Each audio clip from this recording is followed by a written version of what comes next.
Softshell Turtles. So cute.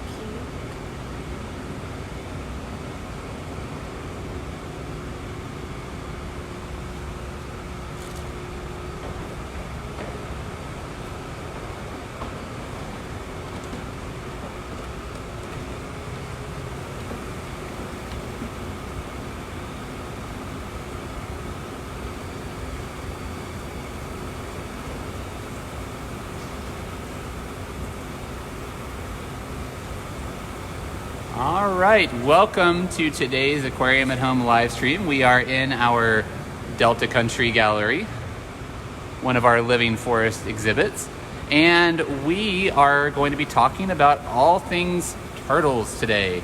So this gallery is one of the most turtle packed in all of the aquarium, which is why we chose it for the setting of today's live stream. And to guide us through the world of turtles, not to be confused with the world of turtles, or Turtles of the World, which is our brand new exhibit, is Jennifer Wara. Hi again, guys. Welcome to the swamp again. We're going to do things a little bit differently today. We're going to go behind the scenes. So we're going to go ahead and kind of start that walk and show you guys what it looks like to walk how I do into the exhibit. I get asked that question all the time when we do our programs here. So we've got big immersive forest exhibit, living forest, and then we go through, one of my personal favorite areas, probably for kids too, the revolving doors, because who doesn't love a good revolving door? And I'm going to cheat and go through the door next to it. Yes. And then into our office here. This is one of the big backup areas for our swamp. So a couple people call this their own personal office space. Then we go up the stairs here and through and just like the exhibit. And now, here we are. So we've got this boardwalk beneath our feet. We've actually got one of my favorites sitting back here. This is a turtle that you guys probably have never seen here at the aquarium, but it's a turtle you can find right here in your backyard. So this is a box turtle, eastern box turtle. We have Gulf Coast box turtles as well. And this is one of our females. So she's hanging out back here. You can see I kind of took it over from her, but she's got a little sun spot right there. So she's warming up. We've got a couple more of those back here. So we may see them as we continue to walk. Keep coming this way. Oh, see, there we are again. We found another sunspot for a female box turtle. They love the sunshine, as most turtles do. And then we're going to head around here. Now we've got a couple turtles still on our log. You can see through there, kind of hanging out. So if you have questions, I see some are already starting to come in. Make sure you type them down in the comments. I'll pass them on to Jennifer as they come in. And hopefully we won't startle too many of the turtles, because as you're probably going to see, although turtles have a reputation for being slow, when properly motivated, they can actually move pretty quick. Yeah, that guy there looking like he's not too excited about us coming out here. And we also have there he goes, some ducks in here. You might see them. So what I've got here today is just a little bit of food. So we're going to throw this in and see if we get any takers coming to eat. Now this is a brand new spot for them to come back and eat. I've never fed them right here, so we'll see how it goes. Now a lot of these turtles that we find here in our swamps can be turtles that we find here throughout the southeast, and again, even in our own backyards, just like those box turtles we talked about earlier. So many different species calling our American swamps home. So we have a couple of different map turtles in here. We have some sliders. And my personal favorites were the softshell turtles. In the very beginning of the broadcast, that's where Casey actually started, was on our smooth softshell turtle. Now, turtles, for the most part, get out of the water for two different reasons. As you can see, the sunlight here. We've got one to Casey's left and one to Casey's right. The one on the right here that you're looking at is actually under one of the basking lamps that we provide. I don't know if you can show that, Casey. Up there, yep, that little rod that you see is emitting about 90 to 100 degrees of heat actually down here on the water. So that light itself is probably closer to about 200 degrees, cools off as it hits the water, as it hits that log. So that's their main basking log right there. And then we've got this lady over here who's found just that natural sunlight. Yep, it looks like we've woken her up finally, spooked her a little bit. That's okay, she'll get going. So these guys love the sun, so they'll get out when they're basking. It's really important for a reptile to bask. That's where they're going to get their energy from. So they're absorbing that sunlight. They're kind of getting a tan but they're also using it for energy. That's going to fuel their immune systems, their metabolisms, keep them active. And then also, females are going to get out of the water to nest. So they'll come up on the land, dig a big hole, up to 1 or 2 feet in the ground, and then start laying those eggs, cover it back up, and then come back to the water. They'll leave those eggs just to do what turtles do and hatch on their own and get going. Now I've also got our fog machines running today, so you can see it's a little challenging to see right into that water column.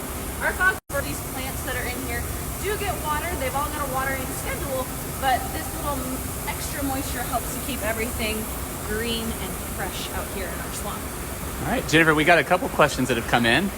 So Angie Smith would like to know on behalf of Mac and James from Dayton, what is the biggest turtle at the aquarium and how much does it weigh? Oh gosh, so we have 2 buildings. We have our freshwater building and our saltwater building. So here in our freshwater building, our largest inhabitant is going to be our snapping turtle. So we have 2 of those. There's a male and a female.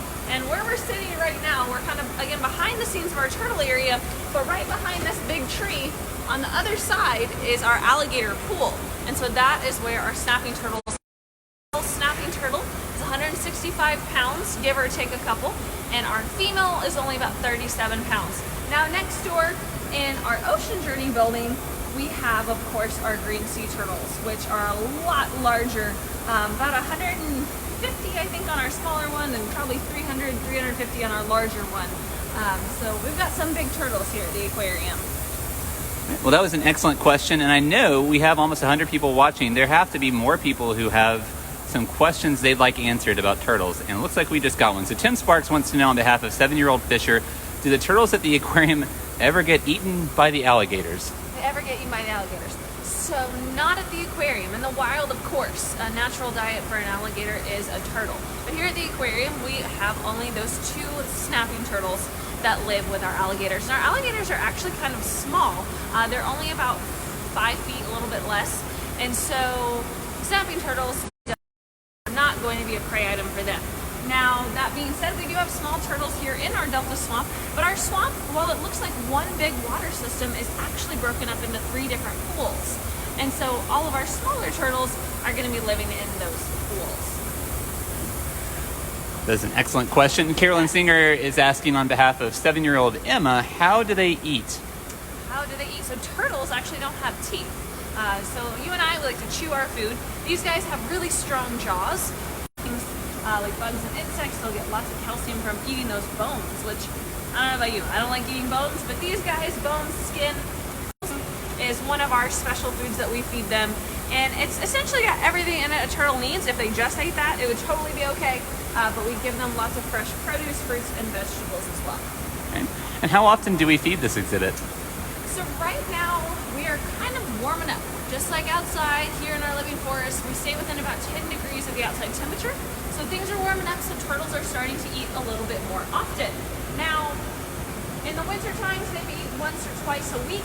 Right now, they're getting about 3 to 4 times a week. And then once we get into the warm summer months, they're going to be getting a little bit of food every single day. Because again, as Casey mentioned in the beginning, we have a really large population of turtles in here. So in feeding every day, we're hopefully making sure everyone is eating. Now we do have other feeds where we get in the water and have the turtles kind of come up to us and eat, so that way we're making really good, making sure everybody is eating. So Kaz Marie would like to know, on behalf of Parker and Phoenix, 5 years old, do you name the turtles?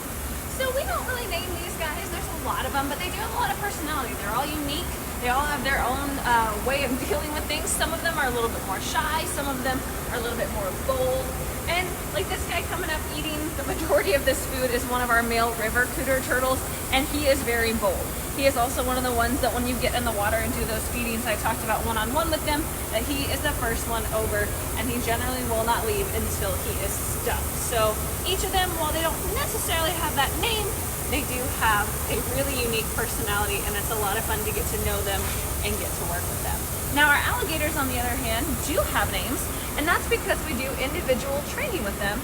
So at the aquarium, we put little nail caps on, little vinyl caps on their nails, and each of them has their own unique color. That color is their name. We can then call their name up and they'll come up. We can do a training session. We can ask them to get into what we call a kennel so that we can transport them to a vet. And we do that with some of the larger turtles, like our snapping turtles and our softshell turtles. But overall, not a whole lot of naming going on for these guys. Well, and if you're confused at all about why we have named some of our animals, because we do have sea turtles over in the other building, and we do have names for them, Oscar and Stewie. So there are some exceptions to that, but they were actually named before they ever got here, I believe. Yes, a lot of them do come named. If they have names, it's generally beforehand. Leanne would like to know, how warm is the water? Right now our water is about 74 degrees. And I say right now because, again, just like outside, we are staying within kind of those normal temperatures for the area. So this is part of Tennessee home. And so we cycle it up and down. Now we don't go super cold in the wintertime because it's not great for our fish to cool off that much. So the lowest I believe it gets in here is around 65. Now this winter we didn't actually ever make it to 65 just because it stayed a little bit warmer. We stayed at about 67, 68 degrees. And then when we get into the summer months, we're going to get more up into the field of about 80 to 85 degrees on our water temperature. Ryan Marquez would like to know, how many species of turtle is the aquarium home to? Oh boy, that's a loaded question.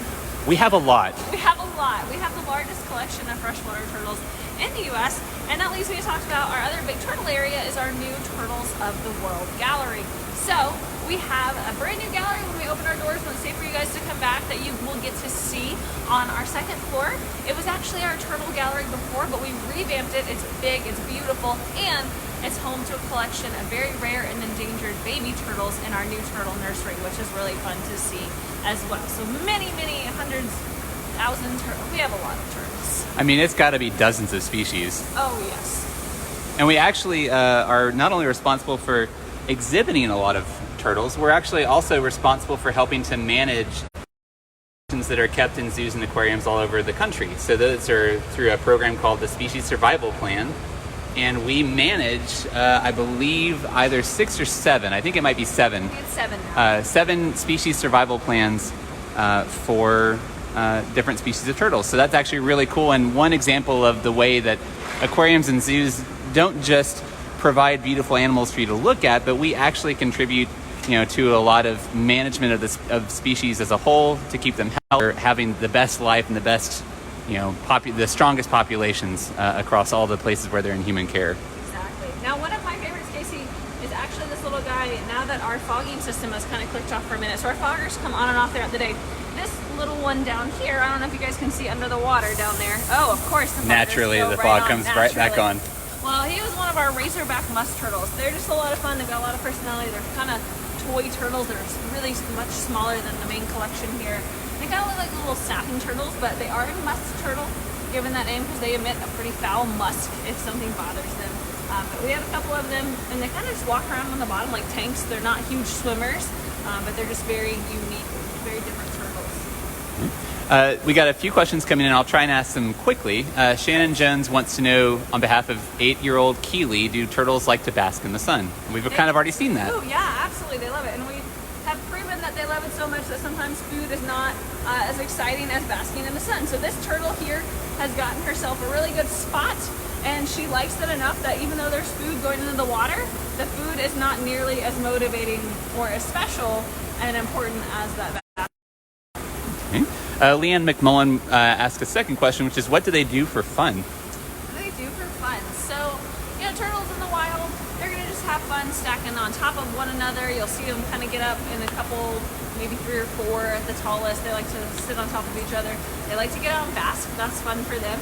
And we try to do some things here for enrichment to keep them a little more active sometimes. So I don't know if you guys have seen those little wiffle balls, the plastic balls with the holes in them. What we'll do is we'll get some fish and we'll stuff it in the holes. We'll throw those in. These guys kind of have to chase it around, pull the fish out, kind of as a puzzle feeder, like you might give your dog or cat. It helps them to use their brains a little bit more. Again, just variety of foods is going to be special for them. And then I'll also do things like fresh crickets. I say fresh, but live crickets, not frozen crickets. So that way they're having to catch something on the water, kind of challenging them. And that's a loaded question because they're pretty old. That's a loaded question, yeah, pretty old. So there are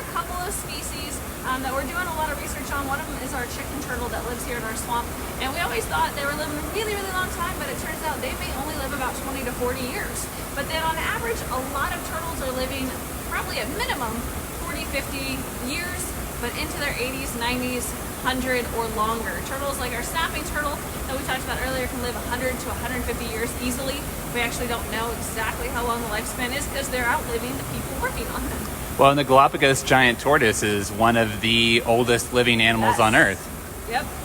So these guys live a very, very long time. Which is partly why having turtles as pets can be sometimes problematic, because you have to, if you get them late enough in life, you have to make plans for what's going to happen when they outlive you. Yeah, there's actually even some states that if you have a turtle as a pet, you have to get, permits, of course, but then they make you take care of in your living will what you would do with that turtle, because they do know that they're going to live a really long time. Same goes for some of our exotic bird species as pets.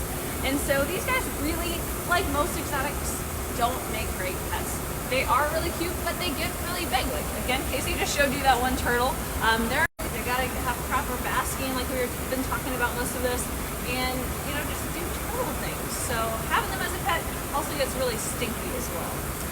So one of the main reasons why, again, we chose to use this particular gallery for the setting of today's live stream is that there are turtles kind of everywhere, especially in this particular section of the gallery. And Jennifer, there's one down here that I don't know if you can identify this one. I'm sure you can, but he's kind of tucked himself into a that's nook. One of our razorback musk turtles. So again, that was the one I was talking about earlier under the fogging system when it turned off. But this is another individual. This is probably, it's hard to tell if it's one of our females or not. But they love to find these little nooks and crannies. Again, they're not huge swimmers.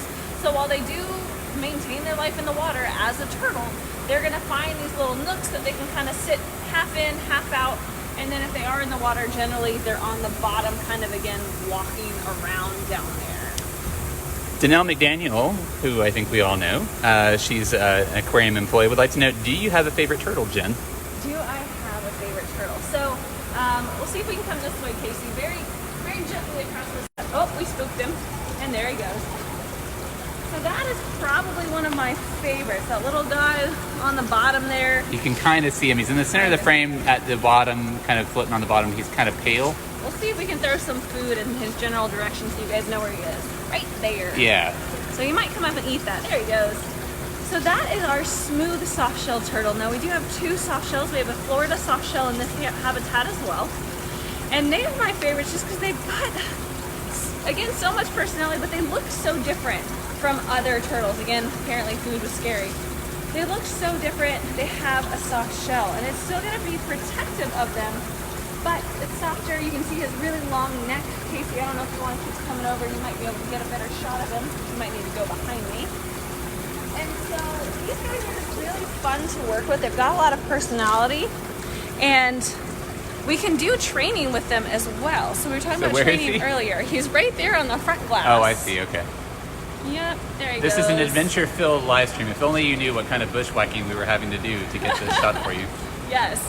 So those softshells, they're really smart. I mean, a lot of turtles are smart. But we've had a lot of fun getting to know him and our Florida softshell and doing those training sessions with them.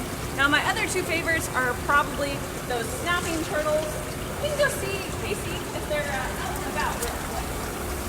So these are the snapping turtles that I said live with our alligators. So you're going to get a little sneak preview of behind the scenes of alligators. We're going to go through our double containment lock door. And we'll see if we can spot those snapping turtles today. So this is behind our shack. If you their kennel that I was talking about earlier. So they are trained. They're learning how to go in and out of that. We did a training session this morning, and we had all of them go through, which was pretty cool. And again, it allows us to, take them if we need to visit our veterinarian. So there he is.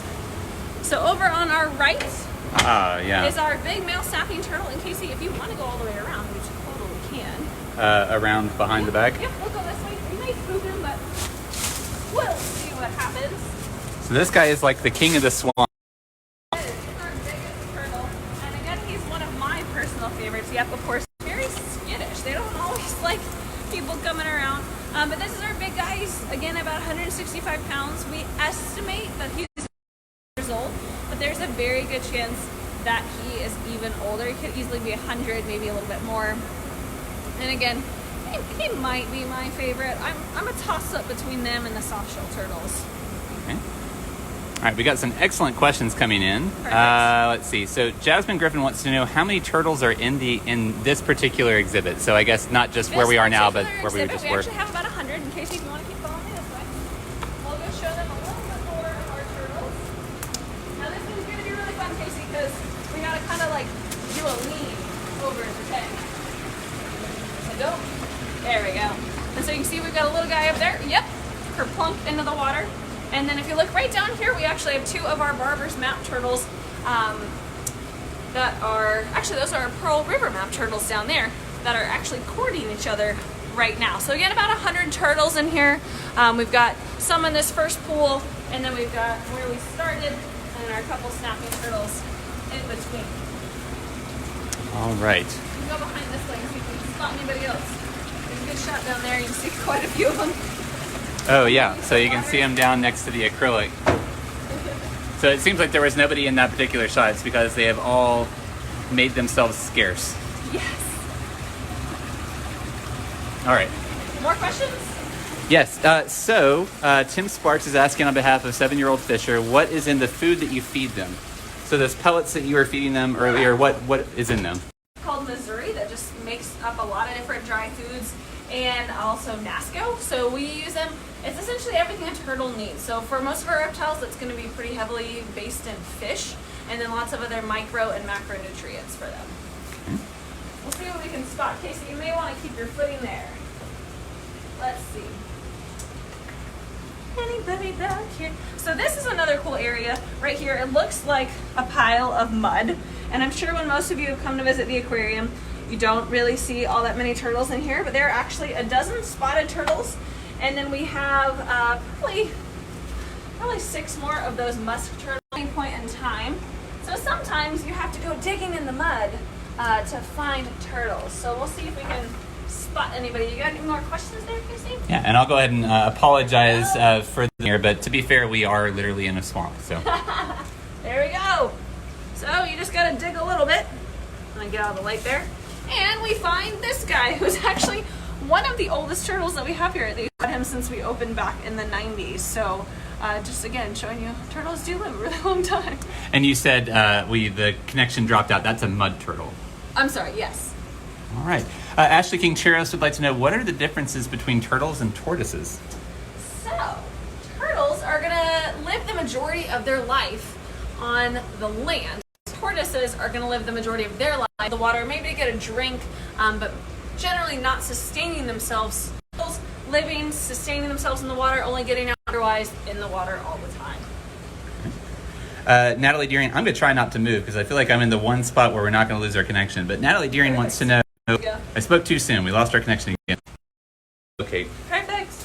But I will ask that question. Natalie Deering wants to know on behalf of 9-year-old Peyton, how long does So again, it depends on the turtle of months, up to about 4 to 6 months, just depending on that turtle species. All right. Let's go walk back to our turtle pool. And so to kind of build on that, Ashley King Chiros asks to follow up, how many eggs does a softshell turtle lay? Oh gosh. So generally speaking for these guys, probably anywhere from about 2 to 6 eggs. Sometimes more, 10, 12. It just again depends on the turtle. And so sometimes there's not a whole lot of room in the cavity. You want to go back up there? Yeah, let's show alligators because I did promise alligators. Yeah. So there's not as much room in that shell. So that's why some of them only have about 2 to 4, maybe 6 eggs at a time. But then some of our larger turtles here, their eggs, they can have up to about 30 or even 40 eggs. And they'll just, again, dig under the ground. We've dug out a nest of our female a couple of times in here, and she's had quite a few viable eggs. We actually have a couple of those 6-year-olds now that live in that first pool that we were just behind. Okay. So now we are in the section of the Delta Swamp Gallery where you would normally find our alligators. And again, they've kind of made themselves scarce. Oh no, you just got to peek around that corner because it's the afternoon, Oh. Casey, and we're basking. You're right. We are out and basking. But now we're scared because why are humans out here? But yeah, so they're all going to be on those basking logs. And you might have heard a hissing sound there. Jennifer, you want to explain what that hissing sound was? That is him checking you out and saying, hey man, this water is my spot, and our spot right now for them is going to be up here on the land. So that was just kind of his little warning sound. He's trying to be big and bad. These guys are much younger. They're only around 5 years old, so they're not fully mature yet. And as they begin to mature, you start to hear a lot more of their vocalizations coming out more and more. Okay. As I expected, there are going to be some questions coming in about alligators. So Ashley King-Cheros asked another question, which is how can you tell the difference between males and females? So there's no good way to look on the outside of an alligator, whether you have a male or a female. You actually have to look internally in the vent, or you can just take a blood sample as well. All right, and I'm going to try and give you a better view of those basking alligators because, as Jennifer pointed out, they are, I don't know how I can do it. This is an awfully big tree. I'm really good at awkwardly standing in here, so we'll see what happens. Beep, beep, beep. Let's see. Let's see.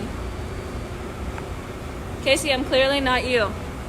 So I can get the angle, but I can't get the camera to focus. So if you go right there on that root, hold on to your tree, they're around the corner. If you feel like it. Yeah. Yep, right on the root. And there you go. There. Okay, there you go. So that's where our congregation of alligators have decided they want to spend most of their time. They're like, wait a minute. And again, you can hear that that hissing. So those vocalizations are definitely coming out. That guy on the log right there. Little tail slap. All right, well now that we've woken everybody up, we got one out on the land over here. So everybody is much more active than they were when we walked in. We've interrupted an afternoon bask, it looks like. We definitely have, yes. This is their time to just kind of be out and chill, but they certainly don't mind us being in here. We got one sneaking up on us over here, thinking he knows. Oh, and then we spotted him and he's gone. Now you might have noticed those toe caps that Jennifer mentioned. That's again how we identify individuals for the purpose of nutrition and veterinary care, and that one is yellow. All right, so James Taylor, I'm guessing not the singer, asks, is it around mating season for turtles? I sure have a lot of them. I sure save a lot on the road this time of year. So right now they're out on the road because spring's occurring. So lots of things are blossoming. There's new food sources available. So they're waking up from, not necessarily, you know, like a bear goes dormant for the winter, but a lot of our box turtles will go dormant during the winter. So they're waking up, they're seeing that the habitat's warming up, that there's different food available, and they love a good rainstorm. So a lot of rain is going to bring out turtles really fast into our backyard. So you're going to see a lot of them in the roads, and thank you so much for helping them. If you do want to help a turtle in the road, make sure, of course, that the road is safe for you to get out of your car. But then you want to take them across to the other side of the road in that same direction that they were facing. So if they were walking this way, you want to take them all the way over here to the other side of the road and put them down. Turtles have a really good idea of their home range. They live in that home range their whole life. So they're probably trying to get to that resource, whether it's food, safety, shelter, water. They know where they're going. So just help them along in that direction and they will hopefully continue on that way. Melissa Olson would like to know, what is the difference between alligators and crocodiles? So our alligators are going to have a more U-shaped or rounded snout. So you can see this guy here, it's very round. And also their teeth, and we're going to go down, so we've got one in the background, are going to fit, for the most part, inside of their mouth. Whereas on a crocodile, that fourth tooth is going to stick out. And it's going to have a much more V-shaped or pointed, almost arrow-like snout. Ashley King-Cheros is back again with some other questions about alligators. How well can they see, and what do they eat, and how often? So these guys can see really, really well. So for an alligator, everything important is on the top of their head. So their nostrils, their ears sit right behind the water, and then they can see pretty well underneath the water. They do have a nictitating or third membrane that comes across and acts like a pair of swim goggles for them. So it's not making their visual acuity any better. They can't see better underwater, but they have protection over that eye while they're under the water. These alligators are young, so they're eating a little bit each week. Normally when we're open, you guys are here every day, we have a show every single day that they would get a snack. but we're actually taking this time to do a little bit more fasting with them. It's much more natural for them to fast regularly, and so they're getting fed just a couple times a week right now. One of those big sessions is when we're doing our training, so they get things like mice and chicken and quail and a variety of fish when we do our training sessions with them, and that's about once a week right now. Now, you regularly work with alligators. There are probably people who are wondering, is that safe? It is safe. So we do have a lot of things that we take into account when we come out here. And so if we're staying out here and doing any type of training session, we will have on tall boots so that if anyone decides to kind of come and sneak up, we're protected. And then when we do anything with them, we wear lots of protective gear as well. So we always have them in mind. Gold earlier was giving us that kind of warning sound. So if they're continuing to make those vocalizations, that's a day that maybe we won't be getting in the water with them. So we do clean the windows in here from the water once or twice a week. But you know, if you come in and they're just showing you, hey, not today, we'll go the next day. So we definitely leave it up to them. But they're pretty good and aware of space. So you can see they're hanging out in the water while we're up here on the land, unless we ask them to come up here. You've got our fish crow flying above you. That's the shadow you're seeing. You probably can't see him, but there she goes. She went all the way down. anyway, we do have free flying birds in here. Yeah, that's Minnow up there. Okay. Natalie Deering is back with another question from 9-year-old Peyton, which is: do alligators depend? It looks like do they depend more on their sense of smell or their sense of sight? It's actually kind of their hearing. So crocodiles across the species, they have about 7 different vocalizations that they all make. That all crocodiles, you're going to hear a very similar call, 7 different ones. And so their hearing is one of the easiest ways for us to be able to train with them as well. That's why they are named. That's why we have different cues that we can give them to send them to the front of the pool or the back of the pool. So hearing is really good, but they're also constantly using those eyeballs. They're watching for motion, because if something moves, it's probably something that they can eat. And they will use that sense of smell as well. So it's really kind of a triple threat, having all of those on the top of their head like that. They're using the powerhouse, their main power to propel themselves in the water and swim is going to be in that tail. And people might wonder, you know, we don't have lots of turtles in here, but we do have the snapping turtles. Are the snapping turtles safe? Are they safe? Yeah. So generally speaking, our 2 snapping turtles are very laid back, especially our big male. He's underneath our alligators. They will walk on his head. They will take food out of his mouth. And thankfully, again, he is pretty chill, pretty relaxed. Our female is a little bit more interested in what goes on in the habitat. She's a little bit more curious. But most of them, they're going to be pretty chill and laid back. But again, we kind of take things off of how they're acting and interacting with us. But generally, when you get in the water, they just kind of go find their favorite corner and take a nap. Okay. Now, Tim Sparks has another question from 7-year-old Fisher. Do the alligators fight? Do they fight? So they get a little picky. Just like when we all sit down at the dinner table, us with big families, food gets out, everyone grabs what they want at the same time. So when we are feeding them, you will definitely see them kind of nipping at each other, but not necessarily fighting. As they do continue to age, though, you will start to see more of a pecking order, a hierarchy develop. They have one right now, but it's pretty loose. And so they'll start that pecking order a little bit more, and then you might see little stuff like maybe on their feet or maybe on the head, just kind of, again, picking at each other, almost like our dogs would do at home. And those are regularly seen too. You do regular physicals. We do, yeah. So we do physicals about 4 times a year for these guys. About every 3 months, we're looking at them, making sure that they don't have any big scrapes or scars or cuts on them. If they have anything minor, we go ahead and clean it up. If there's anything major, our vet sees them that same day. We actually just did our physicals last Saturday, and everybody looks incredible. Everyone looks awesome. We didn't have any problems, and everybody looks great. So Julie Brooks, who is coming to us, I think, from Louisville, Kentucky. Thank you for joining us. Asks, how long do alligators live? And someone else asked, how big do they get? Yeah, so on average... Becky Spurlock asked that. On average, about 12 feet in total length, but you have extremities, so of course they can get a lot larger than that. 12 feet is an average for a male, about 8 foot is female, and they'll live around 80 to 90, 50 or 60, 70 years, and that may be still very true in the wild. But in professional zoos and aquariums like this, we're seeing them into their 80s and 90s, so very similar to you and I. Amanda Hancock asks how old can they get? We answered that question. Yes. My follow-up to that, I forget, I'm the one who was thinking to ask the question this time.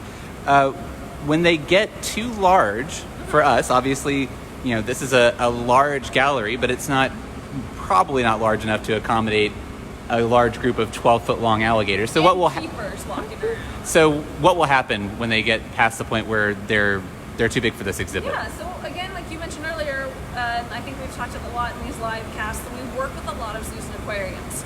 And so there's a lot of transferring of animals that happens. And so that's what's essentially going to happen with these guys.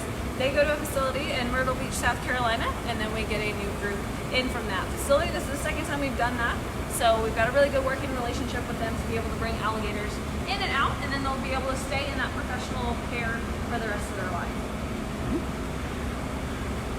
And as you probably noticed by the fact that Jennifer is here, we are still continuing to work here at the aquarium during the closure due to the COVID-19 virus. And we've already had one donation during the course of this live stream, and we would like to say thank you very much for that donation. Every little bit counts, especially right now. And if you would like to donate, we do have that button there conveniently for you if you'd like to make a quick donation. And alternatively, there also is a donate page set up on our website, tnaqua.org/donate, or go to the donate subtab once you go to the main page. You can make a donation there. And at the moment, we are making sure that the animals are still, well cared for, receive that same world-class care they always would receive. But, there's obvious financial hardship in not being able to have any of you who are watching here at the aquarium to see this in person. So if you'd like to contribute, we would obviously love anything that you could give us. And we would say thank you in advance for all of those donations. These guys eat a lot. And speaking of food, we can see if they want to eat, if we've not troubled them too much. So Casey, if you want to hang out right here, let me see if I've got some food back here. All right, while Jennifer's back there, I'll point out also that if you are at home watching this with small children or school children, and this is your science hour, we have a lot of resources set up on that same website, tnaqua.org. In the Aquarium at Home section, we have lots of activity sheets and our Weekday Wonders activity sets that are curated content made by our world-class educators that will give you opportunities to get your kids out of the house doing actual science in the backyard, get them away from screens, having them think about the world in maybe a different way, the world that's right around them. Just a nice break from us all being stuck inside the house. So Weekday Wonders is something that we launched just a couple weeks ago, and we love to see people making use of it. So do go to tnaqua.org, check out that Aquarium at Home section, and look at Weekday Wonders and all the other content we have assembled there just for you. All right, well, let's see if we want to eat. All right, we have at least one taker coming from the front. So again, that's one of those sounds that they know. That means, hey, food is available, and if they want to come back here, they are totally able to do that. It looks like we're still a little confused as to why there's two people standing on the porch instead of just one, but we are thinking about it. There we go. So in theory, everyone should be making their way this way. It looks like we've got at least half of them deciding that something cool is going on. So again, this is one of those sounds that I was talking about. They hear really well, that they know that, hey, that meant to come back to the back of the pool. And this is a really great behavior for them to know, because we can have our maintenance department come in. I can give that little 3 clap that you heard me do, and then they'll come back here. And I've actually kept them all right here, not having to restrain them, but just stay in the back of the pool. We've had them stay back here for up to 2 hours while our maintenance team has had to work. We actually had to replace that beach right there is a heater. So we were talking about basking a lot. That beach is anywhere from about 75 to 100 degrees to allow them to bask, and it had actually broken. So we were able to keep them all back here just by a couple claps. There you are of our hands. Good job, boys. And what are you feeding them? So again, this is another one of those dry pellets that we get. This is Missouri crocodilian chow. So it's the small biscuit for them, and it's got everything that they need in there again. So those important vitamins and minerals, and it is, again, pretty heavily based in fish. For these guys, they love eating those things, again, like we talked about, rats, quail, chicken, and fish, but we like to mix it up. They'll get some fruits and vegetables from time to time. I've done apples with them. That's a lot of fun. You can put in cubes, you can put in whole apples, and they have fun kind of just, getting that opportunity to kill something, or smash something, I should say. They have lots of fun doing that. So it looks like we've got almost everybody out back here. Sometimes we can be a little bit shy. And how many alligators do we have on this in this exhibit? We have 9 here. We have a total of 11 though, because we do have 2 yearlings that live over by our sturgeon touch tank. If you've ever been here before, that's the gallery we're referring to. And they're only about a foot in total length right now, so they're a lot smaller than these guys. Amanda Hancock would like to know, who is your favorite alligator? So my favorite is actually Yellow, who we saw earlier. We've had him, he was actually a confiscated animal. So we've had him longer than the majority of this collection. I've had him since he was a yearling, so not actually a yearling. He was, again, that confiscated. So we didn't have him his first year, but he was that small. So he had stunted growth, and it took a lot of time from me and another keeper kind of getting him well. Another keeper took care of him for the first couple years, and then he joined us here in the swamp, actually in that first pool with another individual. This one right below was his friend from that same confiscation. And then they got to come live with this main collection when we got them in. So we've had them probably at least 5 or 6 years. Wow. Right. And they are really smart. Like we were talking about with our turtles earlier, there's a lot of personalities going on. Everybody can be a little more shy. Like some of them can be a little bit more bold, and we have some really smart ones, some that take a little bit longer to figure things out, but they are very smart as a whole. I was waiting for this one. Julie Brooks would like to know, have they tried to bite you before? Have they tried to bite me before? No. These guys, again, it's all about kind of those boundaries. And so we started very early when we got them in with this triple clap, which taught them, to come over for food, and then kind of that sending away or sending to the water behavior. So there's a lot of things that we do to help them take care of them, and we do not have anything with biting going on. So these guys are pretty relaxed. Yeah, I mean, you saw earlier. I'm a new part of this whole experience for them. My presence is enriching because normally they're not used to having me back here. Yes. And they still did not make any attempts to beyond making that little hissing sound. Yeah. Just to let me know that this was their territory. Yep. All right, now some people, you mentioned intelligence, Yes. And we have talked about turtles and alligators today. So are there any misconceptions or myths about turtles or alligators that you can think that might need to be busted? So alligators are smart. I don't know if anybody thinks that they're not smart, but I mean, are there things that are surprising about them that might shock people? Yeah, so I think the intelligence is just one of the big things. That's something, even in the zoo and aquarium world, that wasn't super well known until maybe about the last 10 years or so. And not just alligators, turtles, other lizards, geckos. We're learning a lot about how they learn and how we can help them to learn. And so that's been very, very interesting. Another one to kind of debunk is very similar to sharks, is that these guys really are not that scary. Again, Casey and I are sitting, with good distance, but still close to them, and they're not just coming up and actively trying to bite at us. So these guys, again, are pretty chill. They're kind of just little logs floating around. But the point in which people kind of get into maybe a sour situation with them is once they have this feeding response. So right now we've been eating. There is no way we would get in the water with them, even for a couple of hours, because they have that feeding response. So Cheryl Parsons would like to know, how fast are they on land and in the water? So on the land, they raise their bodies up, they put their legs down. It's really fun to see that behavior. We don't get to see it all that often. And they will simply just high walk, and they can get up to bursts of anywhere from 15 to 25 miles an hour. So it can be very, very fast, especially if you have a female that is nesting. A nesting female is going to be very protective of her territory, and that may be a small spot, it may be a big spot, and if you find yourself in that area, she is definitely going to move fast. And some crocodiles are going to move even faster. Cuban crocodiles are one of the fastest species of crocodiles out there. And then in the water, again, it just kind of depends. Little bursts, they're not going to be swimming at that top speed all the time, but anywhere from about 10 to 20 miles per hour. Again, that power mostly coming from that big tail that they have.